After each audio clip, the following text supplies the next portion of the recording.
રાજ્યના બે મહત્વના ડેમમાં જળસ્તર વધ્યું છે, ખેડૂતો ખુશખુશાલ। રાજ્યના બે મહત્વના ડેમમાં પાણીની સપાટીમાં સતત વધારો થઈ રહ્યો છે। નર્મદા જિલ્લાના સરદાર સરોવર ડેમમાં ઉપરવાસમાંથી સતત પાણીની આવકને કારણે જળસ્તરમાં નોંધપાત્ર વધારો થયો। બીજી તરફ દક્ષિણ ગુજરાતના ઉકાઈ ડેમમાં પણ પાણીની આવક વધતા ડેમ તેની રૂલ લેવલની નજીક પહોંચી ગયો। સુરતના ઉકાઈ ડેમની હાલની સપાટી 334.23 ફૂટ નોંધાઈ, જે રૂલ લેવલ 335 ફૂટની ખૂબ જ નજીક છે।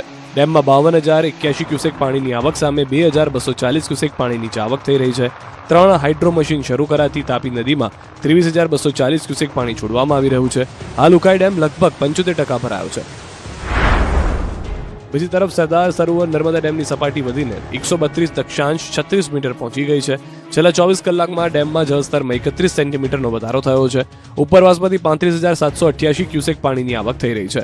ડેમની મહત્તમ સપાટી 138.68 મીટર છે અને હાલ ડેમ પણ લગભગ 75% ભરાઈ ગયો છે। મહીસાગરમાં લાલ પાણીએ લોકોની જિંદગી નર્ક બનાવી, લોકોએ કરી ઈચ્છા મૃત્યુની માંગ।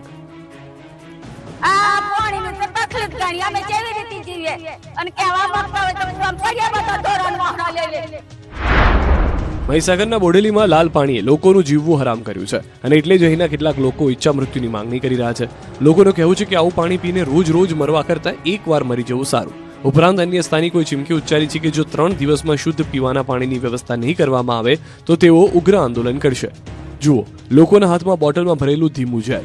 દાવો છે કે બોડેલીના જમિયતપુરા નજીક આવેલી કેમિકલ ડમ્પિંગ સાઇટના કારણે તેની આસપાસના 25 કિલોમીટર વિસ્તારમાં ભૂગર્ભ જળ દૂષિત થઈ ગયું છે, જે બિલકુલ પીવા લાયક કે ખેતી લાયક રહ્યું નથી।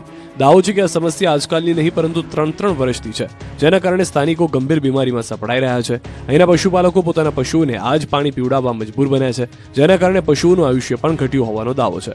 લોકોનું કહેવું છે કે જીપીસીબીએ હાલ ક્લોઝર નોટિસ આપી કેમિકલ ડમ્પિંગ સાઇટને બંધ કરાવી છે, પરંતુ જ્યાં સુધી આ આફતને કાયમી બંધ નહીં કરાવાય ત્યાં સુધી અહીંના લોકો માટે તો જીવન નર્ક સમાન જ રહેશે।